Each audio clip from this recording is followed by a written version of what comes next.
사모님, 이제 그만 비켜주시죠? 오늘부터 이 집 안주인은 나니까. 세아의 붉은 입술이 잔인한 미소를 그렸습니다. 시아버지의 장례식이 끝난 바로 그날 검은 상복도 채 벗지 못한 제 앞에 28배 여비서가 당당히 서 있었어요. 남편 강호의 팔짱을 낀 채로 말이죠. 35년간 숨죽이며 살았던 제 인생이 이 어린 여자의 조롱 앞에서 산산조각 나고 있었습니다. 하지만 그들은 몰랐죠. 이제 곧 그들이 제 앞에서 무릎 꿇게 될 날이 머지 않았다는 것을요. 사연 시작하기 전에 구독과 좋아요를 꾹 눌러주세요. 행운이 찾아온답니다. 검은 상복이 몸을 조이는 것 같았습니다. 아버님의 장례가 끝난 후 돌아온 거대한 저택의 거실에서 저는 홀로 앉아 있었어요. 93의 나이로 세상을 떠난 시아버지의 영정 사진이 저를 내려다보고 있었죠. 35년 동안 이 집의 며느리로 살면서 시아버지만큼은 제 진가를 알아주셨다는 걸 느꼈었는데 이제는 그분도 곁에 없었어요. 그때 갑자기 거실 문이 거칠게 열렸습니다. 심장이 쿵 내려앉았어요. 남편 강호가 들어섰는데 그의 뒤에 서 있는 사람을 보고 숨이 막혔습니다. 28배 여비서 박세아였죠. 그녀가 강호의 팔을 살짝 스치며 서류 가방을 건네는 모습, 두 사람이 주고받는 은밀한 눈빛, 세아의 블라우스에서 풍기는 강호가 즐겨 쓰는 향수 냄새까지 모든 것이 선명하게 보였습니다. 알고 있었어요. 오래전부터 알고 있었지만 모른 척 했었죠. 이제 아버지도 가셨으니 정리할 건 정리해야지. 남편의 목소리가 귓가를 찢었습니다.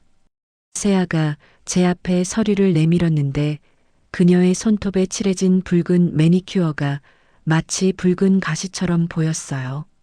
상속 포기 각서. 글자들이 눈앞에서 춤을 췄습니다. 손이 떨렸어요. 아니, 온몸이 떨렸습니다. 이게 뭐 하는 짓이에요? 제 목소리가 갈라졌습니다. 35년. 명문대 경제학과 수석으로 졸업하고도 이 집안을 위해 모든 걸 포기했던 35년이 한순간에 무너지는 것 같았어요. 뭐 하긴 당연한 절차지. 아버지 회사는 내가 물려받아야 하고 너한테는 쓸데없는 거니까. 남편이 세아를 바라보며 씩 웃었습니다. 그 웃음이 칼처럼 가슴을 도려냈어요. 세아는 남편의 어깨에 손을 올리며 저를 내려다보았죠. 그 손길, 그 친밀함. 얼마나 오래전부터였을까요? 제가 시아버지 병수발로 지쳐있을 때부터였을까요? 35년이에요. 35년 동안 이 집안을 지켰는데 말을 잇지 못했습니다. 목구멍이 막혀왔어요. 눈물이 차올랐지만 흘리고 싶지 않았습니다. 이 여자 앞에서만큼은 절대로. 바로 그때 거실 문이 열리며 아들 준호가 들어왔습니다. 제 마지막 희망이었어요. 35의 나이, 일심무역기획실 팀장. 제가 키운 자랑스러운 아들이었죠. 무슨 일이십니까? 준호가 상황을 파악하고는 얼굴이 붉어졌습니다. 제 앞에 놓인 서류를 보더니 아버지를 향해 돌아섰어요. 아버지, 아무리 그래도 어머니께 이럴 수는 없습니다. 아들의 목소리에 힘이 실렸습니다. 가슴 한구석에 희망이 피어올랐어요. 그래, 준호만은, 내 아들만은 나를 지켜주겠지. 하지만 강호의 다음 말이 모든 걸 바꿨습니다. 준호야, 내 자리가 아깝지 않다면 그 입 다물어라. 내 승진도, 내 미래도 다 내 손에 달렸어. 준호의 얼굴에서 혈색이 빠지는 게 보였습니다. 아들아, 제발 나를 봐줘. 제 눈이 애원했지만 준호는 시선을 피했어요. 그의 주먹이 떨렸다가 서서히 풀어졌습니다. 어머니. 준호가 저를 보았지만 그 눈빛은 이미 죽어 있었어요. 제 아들이 아니었습니다. 그저 회사 자리에 목매는 나약한 남자일 뿐이었죠. 죄송합니다, 어머니. 준호가 뒷걸음질 치며 나갔습니다. 그 뒷모습을 보며 제 심장이 찢어지는 것 같았어요. 남편의 배신보다 그 여자의 조롱보다 아들의 외면이 더 아팠습니다. 제가 낳고 키운 아들이, 제 전부였던 아들이 저를 버렸어요. 보셨죠? 민 팀장님도 현실을 아는 거예요. 사모님, 세아가 사모님이라는 단어를 비틀며 말했습니다. 그녀가 남편과 나눈 속삭임이 들렸어요. 오늘 밤 우리 집에서 축배를 들자, 자기야. 남편이 그녀의 허리를 감싸는 게 보였습니다. 그들에게 저는 이미 존재하지 않는 사람이었죠. 제 손이 펜을 잡았습니다. 떨리는 손으로 서명을 했어요. 눈물이 서류 위에 떨어졌지만 아무도 신경 쓰지 않았습니다. 35년 동안 수고했어. 이제 당신 인생 살아. 남편의 무심한 한마디에 눈앞이 캄캄했습니다. 아, 참, 오피스텔 주소 여기 있어요. 제가 사모님 위에 미리 알아봤어요. 짐은 내일 보내줄게요. 세아가 쪽지를 제 손에 쥐어줬습니다. 두 사람은 나란히 위층 계단으로 올라갔습니다. 세아가 강호의 팔짱을 끼는 모습이 비수처럼 박혔어요. 거실에 홀로 남겨졌습니다. 무릎에서 힘이 빠져 바닥에 주저앉았어요. 시아버지의 영정 사진이 저를 보고 있었습니다. 눈물이 뚝뚝 떨어졌죠. 아버님, 겨우 이건가요? 이 집을 위해 희생한 제 인생의 끝이 고작 이 꼴인가요? 저는 비틀거리며 일어섰습니다. 옷장에서 낡은 캐리어를 꺼내 옷 몇 벌을 넣었습니다. 대학 때 받은 경제학과 수석 졸업장을 넣으며 씁쓸하게 웃었어요. 이게 뭐가 대단하다고.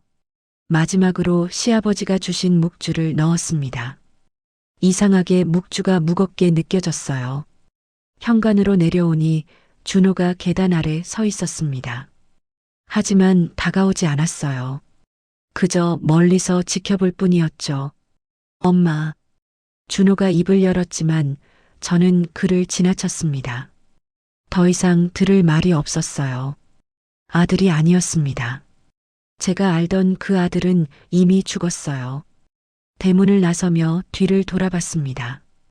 2층 창문에서 강호와 세아가 저를 내려다보고 있었어요. 세아가 강호의 가슴에 기댄 채 손을 흔들었습니다. 조롱이었죠. 제 35년이 그 손짓 하나로 지워지는 것 같았어요. 캐리어를 끌고 걸었습니다. 정원에는 차가운 비가 내리고 있었죠. 캐리어 바퀴가 빗물 웅덩이를 지나며 철벅철벅 소리를 냈습니다. 대기업 회장의 며느리로 35년을 조신하게 살아온 저였습니다. 나를 잊고 이 집안을 위해 평생을 헌신하였는데 그 대가가 이거였다니요. 배신과 절망에 몸서리 쳤죠. 대문 밖을 나서며 주먹을 쥐었습니다. 이것이 끝이 아님을 증명해 보일 거예요. 택시가 멈춰선 곳은 서울 외곽의 낡은 건물 앞이었습니다. 빗물에 젖은 간판들, 깨진 보도블록, 쓰레기가 나뒹구는 골목길. 이곳이 세아가 말한 오피스텔이라는 게 믿기지 않았어요. 손님, 정말 여기 맞아요? 이 동네는 좀. 택시 기사님이 걱정스러운 눈빛으로 저를 바라봤습니다. 저는 고개를 끄덕이며 요금을 지불했어요. 핸드백에 남은 돈은 3만 원뿐이었습니다.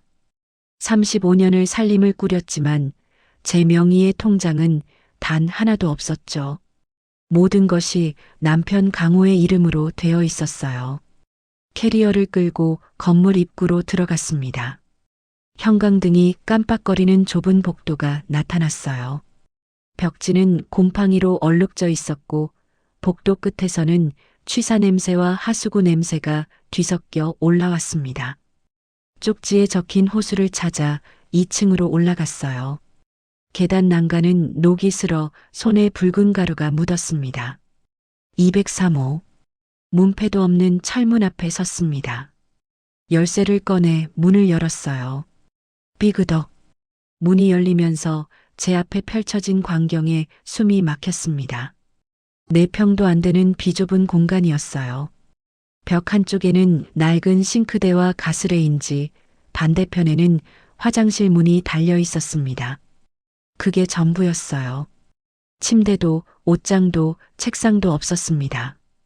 바닥에는 얼룩진 장판이 깔려 있었고, 천장에서는 습기 때문에 물이 맺혀 있었어요.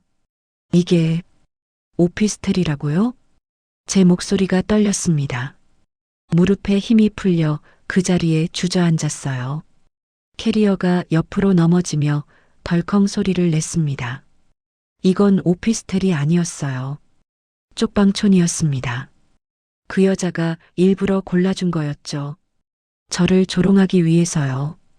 창문으로 빗소리가 들려왔습니다.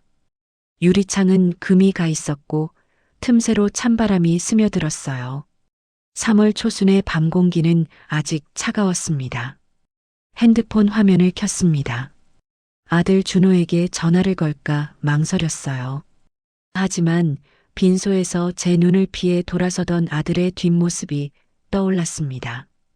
그 나약한 어깨, 고개를 숙인 채 도망치듯 나가던 모습, 제 가슴이 다시 한번 무너져 내렸어요. 준호야. 아들의 이름을 부르자 눈물이 쏟아졌습니다. 남편의 배신은 어쩌면 예상할 수 있었어요. 5년 전부터 강호는 점점 저를 멀리했고 집에 들어오는 시간도 늦어졌죠. 하지만 아들까지 저를 버릴 줄은 몰랐습니다. 제가 10개월을 뱃속에 품고 밤낮 없이 돌보며 키운 아들이었어요. 자리가 아깝지 않다면 입 다물라.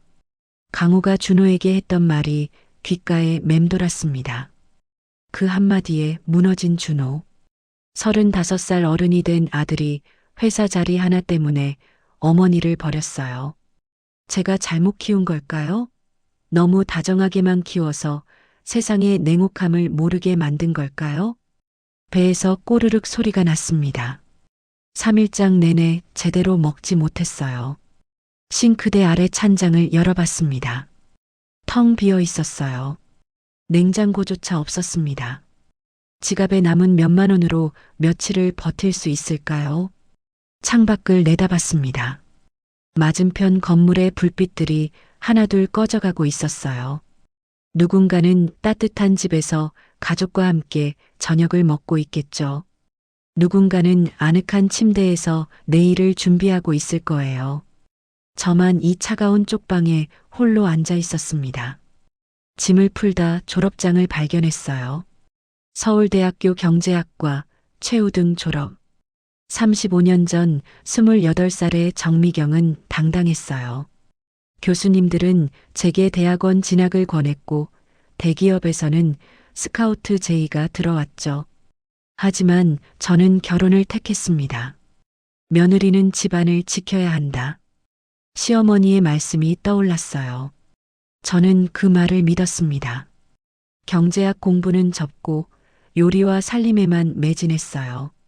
시아버지 민태산 회장님의 입맛을 맞추기 위해 요리책을 수십 권 공부했고 명절 제사상을 차리기 위해 전통 음식을 배웠죠. 제 능력을 모두 이 집안에 쏟아부었습니다. 그런데 결국 남은 건 쪽방촌의 차가운 바닥뿐이었어요. 벽에 기대 앉았습니다. 장판 아래에서 올라오는 냉기가 등을 파고들었어요. 몸을 웅크리고 무릎을 껴안았습니다. 이대로 여기서 죽는 건 아닐까? 63세 할머니가 홀로 쪽방에서 생을 마감하는 신문 기사가 떠올랐어요. 아니야. 제가 중얼거렸습니다. 아니에요. 여기서 무너질 수는 없었어요. 35년을 참고 견뎠는데 지금 포기할 수는 없었습니다. 다시 일어설 거야. 28살에 제가 떠올랐어요.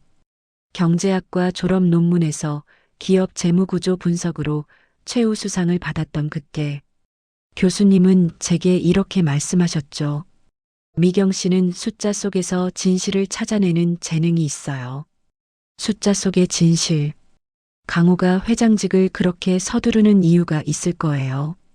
세아가 적극적으로 저를 내쫓으려 한 이유도 있겠죠. 뭔가 숨기고 있는 게 분명했습니다. 핸드폰을 다시 켰습니다. 인터넷 검색창에 태산무역을 입력했어요. 회사 홈페이지가 나타났습니다. 최근 공시 자료를 확인했어요. 지난 3년간 해외 지사 적자가 계속 누적되고 있었습니다. 이상했어요. 시아버지께서 살아계실 때는 그런 적자가 없었는데요. 손가락으로 화면을 스크롤했습니다. 공시 자료를 하나하나 살펴봤어요. 35년 동안 묵혀뒀던 경제학 지식이 조금씩 되살아났습니다. 숫자들이 보이기 시작했어요. 이상한 패턴들이 눈에 들어왔습니다. 시계를 봤습니다. 새벽 2시. 밖에서는 여전히 빗소리가 들렸어요. 저는 캐리어를 열어 옷가지를 꺼냈습니다. 얇은 이불 한 장과 베개가 전부였어요. 바닥에 옷가지를 깔고 그 위에 누웠습니다. 천장을 바라봤습니다. 곰팡이 얼룩이 마치 지도처럼 보였어요. 어디로 가야 할지 모르는 지도. 하지만 저는 길을 찾을 거예요. 반드시요. 눈을 감았습니다. 내일은 무엇을 해야 할까요? 일단 살아남아야 했어요. 그리고 시아버지께서 저에게 남긴 것이 정말 아무것도 없는지 확인해야 했습니다. 회장님은 제게 늘 말씀하셨어요. 며느리, 자네는 특별한 사람이야. 그 말의 의미를 이제야 찾아야 할 때가 온 것 같았습니다. 쪽방촌에서의 사흘째 아침이었습니다.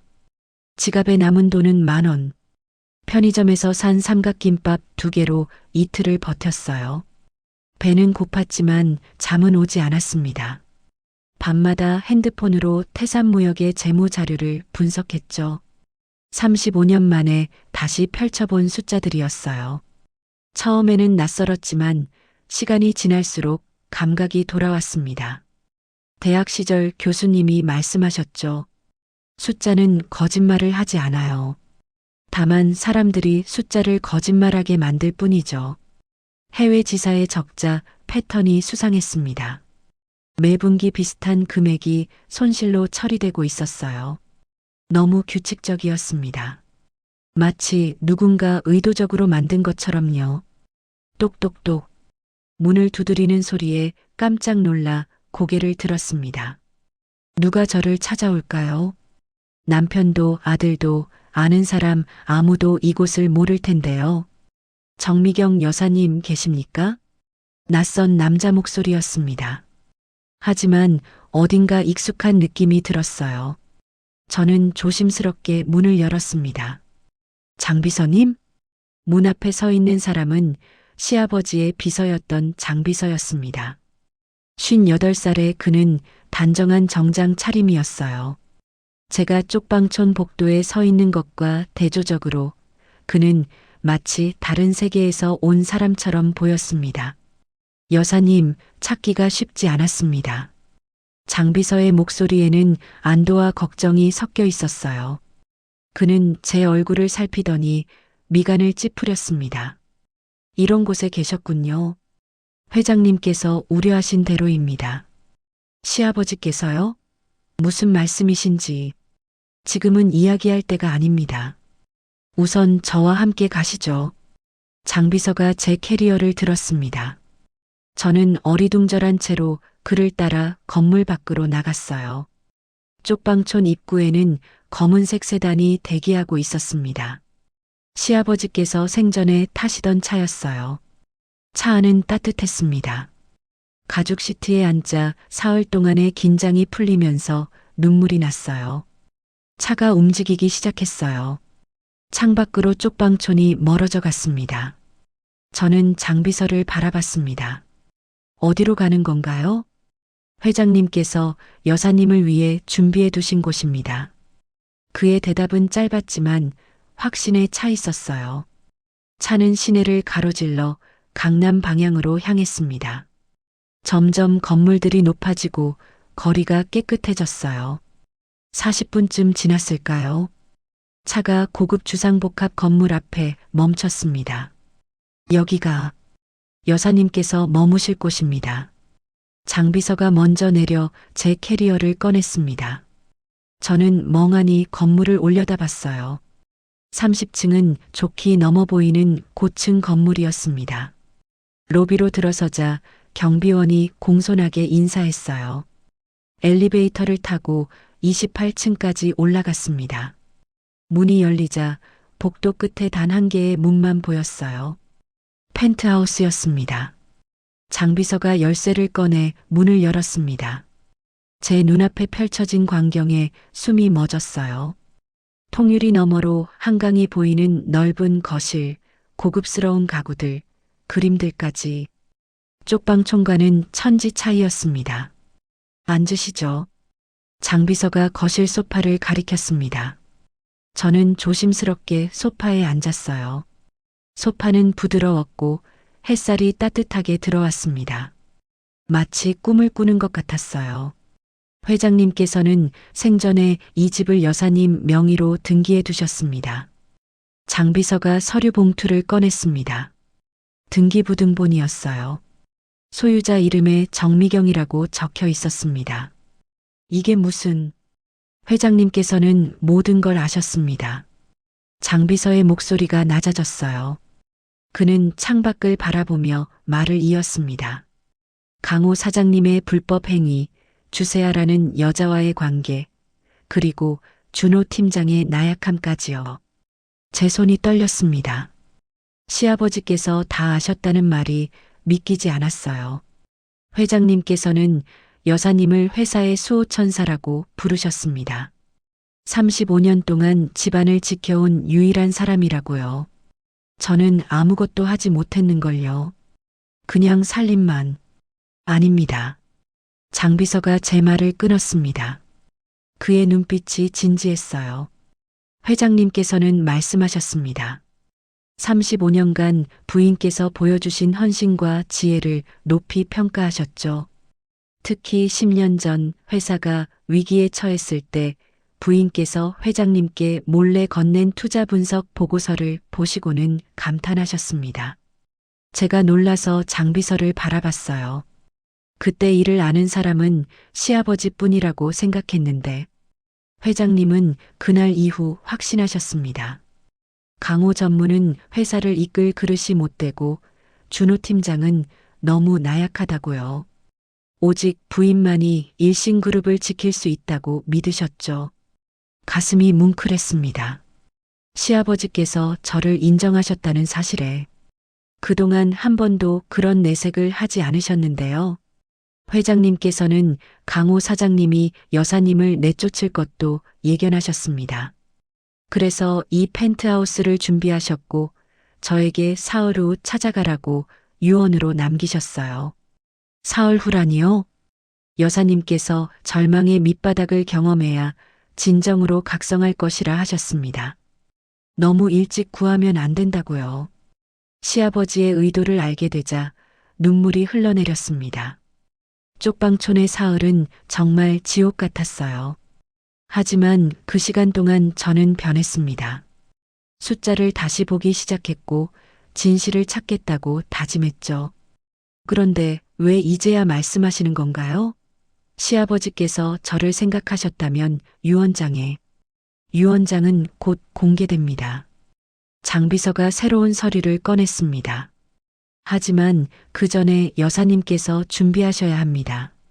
강호 사장님은 이번 주 금요일, 그러니까 나흘 후에 긴급 이사회를 소집했습니다. 긴급 이사회요? 자신을 회장으로 선임하기 위해서입니다. 유언장 공개 전에 기정사실을 만들려는 것이죠. 제 등에 식은땀이 흘렀습니다. 나흘밖에 남지 않았어요. 회장님께서는 서재에 모든 증거를 남겨두셨습니다. 금고 안에 있는 묵주를 찾으시면 됩니다.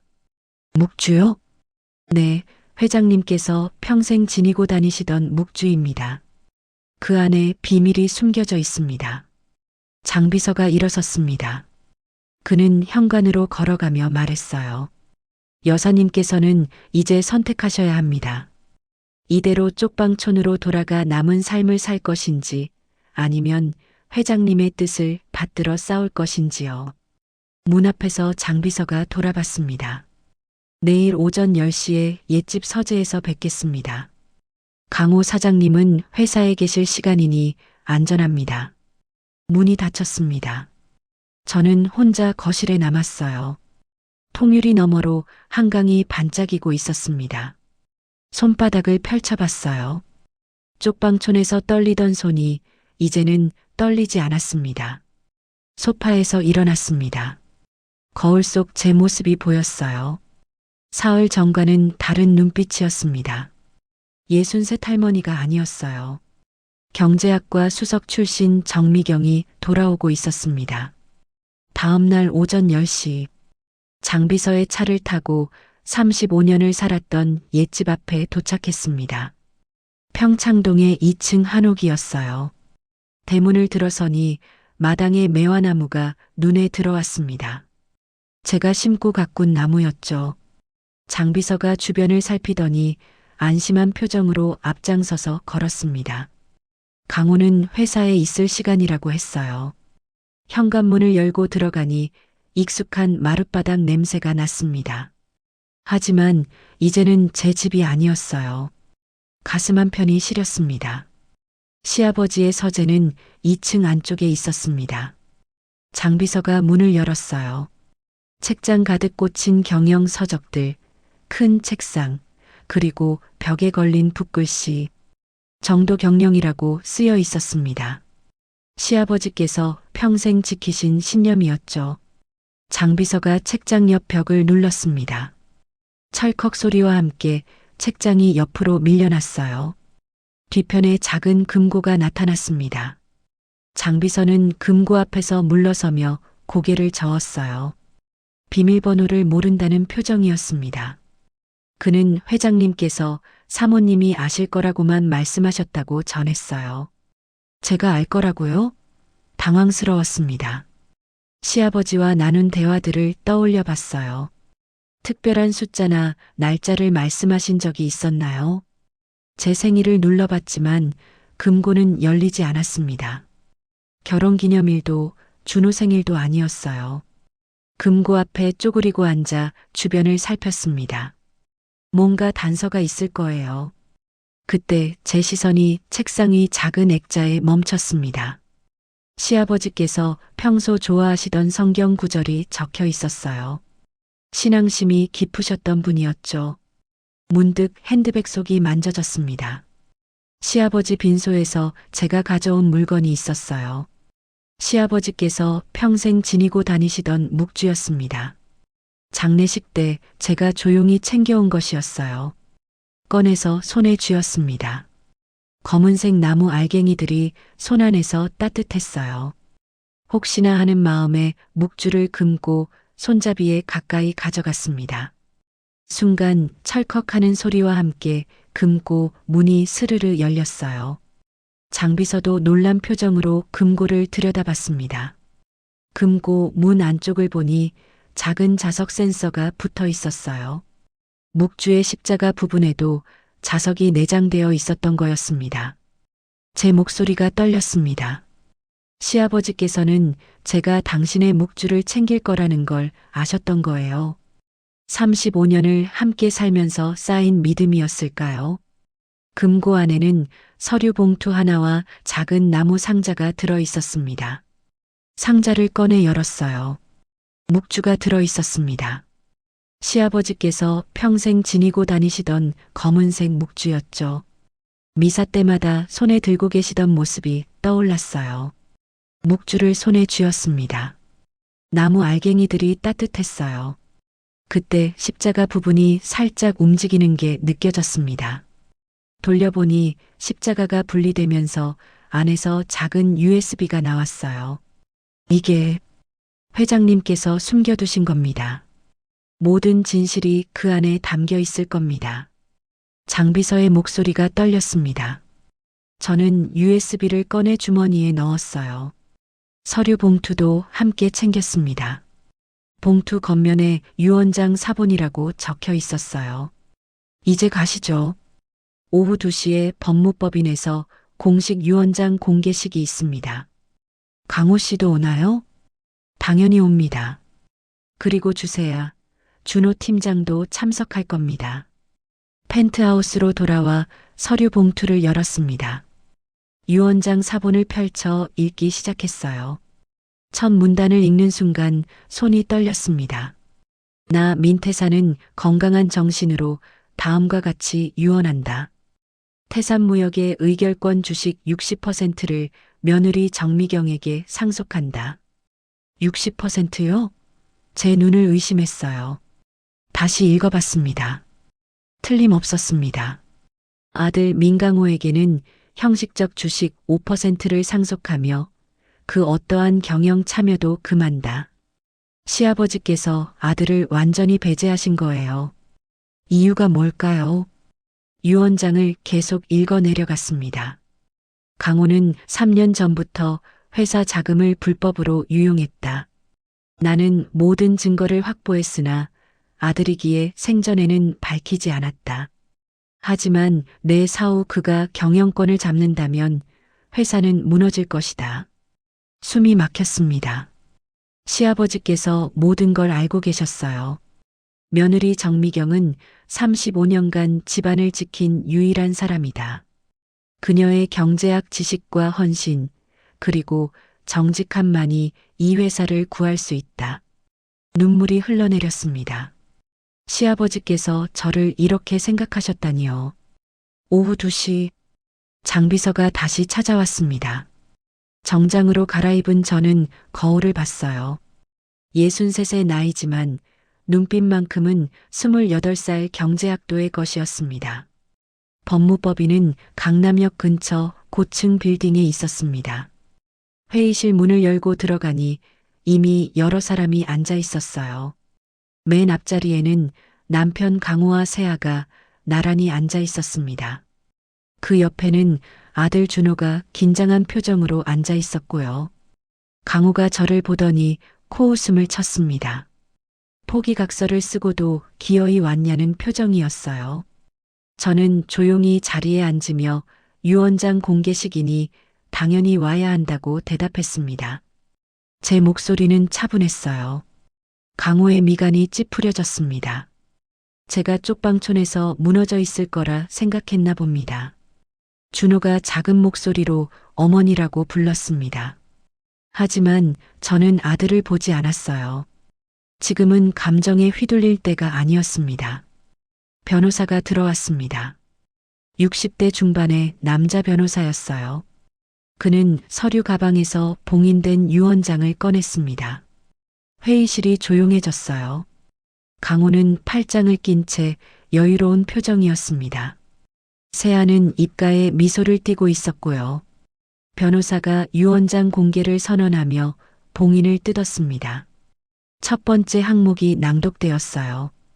태산무역 의결권 주식 60%를 며느리 정미경에게 상속한다는 내용이었습니다.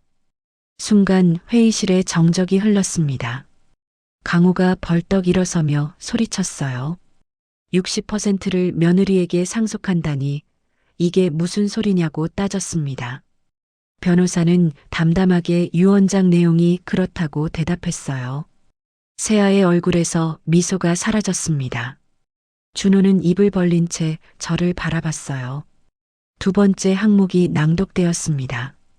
아들 민강호에게는 형식적 주식 5%를 상속하며 경영 참여를 일체 금한다는 내용이었어요. 강호가 책상을 쳤습니다. 쿵 소리가 크게 났어요. 그는 아버지가 정신이 온전하지 않았을 거라며 치매였을 수도 있다고 주장했습니다. 변호사가 조용히 서류를 꺼냈습니다. 회장님이 유 원장 작성 당시 의사소견서를 함께 남겼다는 설명이었어요. 정신과 전문의의 진단서까지 첨부되어 있었습니다. 강호의 입이 떡 벌어졌어요. 하지만 강호는 포기하지 않았습니다. 그는 제가 이미 상속 포기각서를 썼다며 서류를 꺼내 휘둘렀어요. 장례식 날 제가 쓴 각서였습니다. 그때 제 옆에 앉아있던 변호사가 일어났습니다. 제가 오늘 아침 펜트하우스에서 급히 선임한 변호사였어요.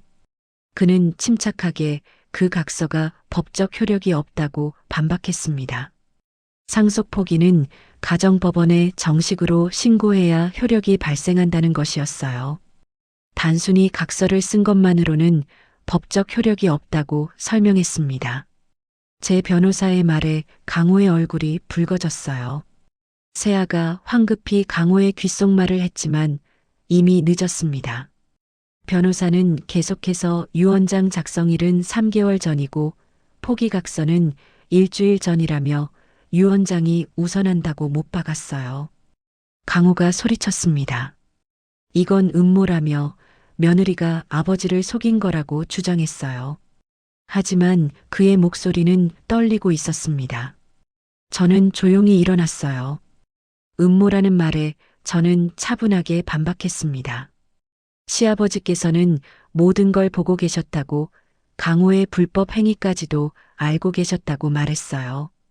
핸드백에서 서류 사본을 꺼냈습니다. 시아버지께서 금고에 남긴 자료 중 일부였어요.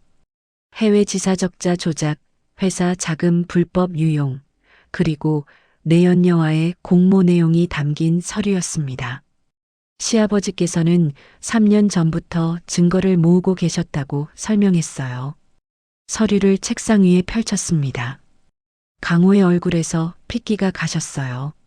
세아는 의자에 주저앉았습니다. 저는 아들을 바라봤습니다. 준호도 알고 있었는지 물었어요. 준호는 고개를 숙였습니다. 그의 어깨가 떨리고 있었어요. 변호사가 선언했습니다. 이 자리는 유언장 공개 자리이며 더 이상의 논쟁은 무의미하다고 했어요. 정미경 여사는 태산무역 최대 주주가 되었고 법적으로 모든 효력이 발생한다는 내용이었습니다. 회의실을 나왔습니다. 복도에서 한강이 보였어요. 햇살이 강물에 반짝이고 있었습니다.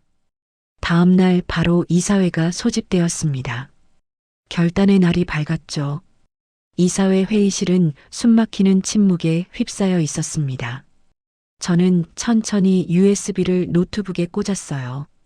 시아버지께서 3년 동안 모아두신 모든 증거가 담긴 파일이었습니다. 화면에 하나씩 자료가 띄워졌습니다.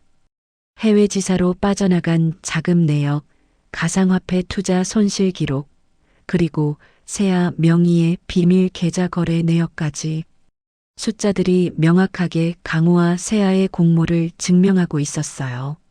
이 사진들의 얼굴이 굳어졌습니다. 강호가 벌떡 일어났습니다.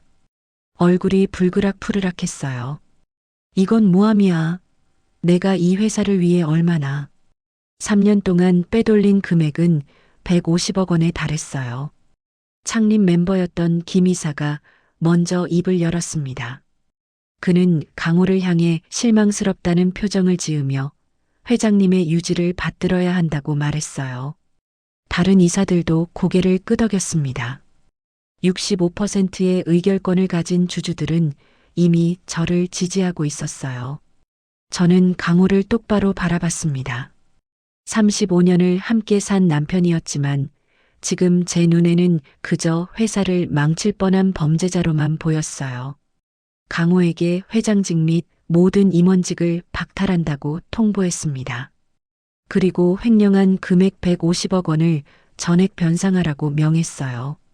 강호가 벌떡 일어서려 했습니다. 하지만 양옆에 앉은 이사들이 그를 제지했어요. 그의 입에서 욕설이 튀어나왔지만 아무도 귀담아 듣지 않았습니다. 그때 회의실 문이 열렸습니다. 2명의 경찰관이 들어왔어요. 저는 이미 아침 일찍 고소장을 제출해둔 상태였습니다. 경찰관 중 한 명이 강호에게 다가갔어요. 횡령 및 배임 혐의로 조사를 받아야 한다는 설명이었습니다. 강호는 경찰관을 밀쳐내려 했습니다. 하지만 곧 제압당했어요. 그의 손목에 수갑이 채워졌습니다. 딸깍 소리가 회의실에 울려 퍼졌어요. 강호가 저를 노려봤습니다. 그 눈빛에는 증오와 원망이 가득했어요. 하지만 저는 흔들리지 않았습니다. 이건 제 복수가 아니었어요. 시아버지의 유지를 받드는 것이고 회사를 지키는 정당한 조치였습니다. 경찰관이 강호를 회의실 밖으로 끌고 나갔습니다. 복도를 지나는 동안 직원들이 수군거리는 소리가 들렸어요. 회장의 아들이 횡령범으로 끌려가는 모습을 보고 있었습니다. 바로 그때 회의실 밖이 소란스러워졌습니다. 문이 열리고 경찰 2명이 들어왔어요. 그들 사이에는 수갑을 찬 세아가 있었습니다. 머리는 헝클어졌고 화장은 번져 있었죠. 살려주세요. 제발. 전 시킨 대로 했을 뿐이에요. 세아가 울부짖었습니다. 복도에 모인 직원들이 손가락질하며 수군거렸어요. 한때 권력의 정점에서 모두를 무시했던 그녀가 이제는 가장 비참한 모습으로 끌려가고 있었죠. 회의실에는 저와 이사진들, 그리고 준호만 남았습니다. 아들은 의자에 앉은 채 얼굴이 새하얗게 질려 있었어요. 그의 손이 부들부들 떨리고 있었습니다. 저는 준호를 바라봤습니다. 35살 아들은 더 이상 제가 키운 그 아이가 아니었어요. 아버지의 범죄를 알고도 묵인했고 심지어 보고서를 조작해 횡령을 도운 공범이었습니다. 민준호 팀장. 준호가 천천히 고개를 들었습니다. 눈가가 붉어 있었어요. 당신의 나약함과 무기는 용서할 수 없는 배신입니다. 제 목소리는 차가웠지만 가슴은 찢어지는 것 같았어요. 그래도 해야 할 일이었습니다. 오늘부로 모든 직위를 내려놓고 강원도 상간 지사 말단 사원으로 발령받으십시오. 이사들이 술렁거렸습니다. 회장의 아들을 말단으로 보낸다니 전례가 없는 일이었죠. 어머니, 준호가 입을 열었지만 저는 손을 들어 막았습니다. 이것은 처벌이 아닙니다. 당신이 스스로의 힘으로 다시 일어설 기회를 주는 겁니다.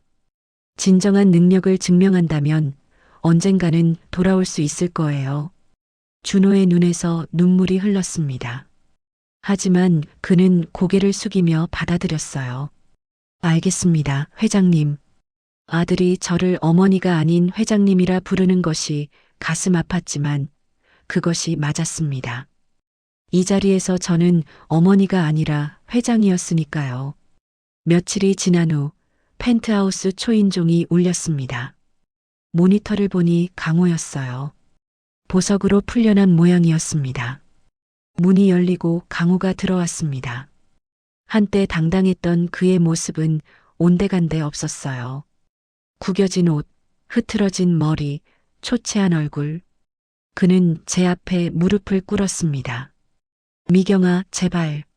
한 번만 용서해줘. 35년이야. 우리가 함께한 세월이. 그 세월 동안 당신은 저를 한 번이라도 아내로 대한 적이 있나요?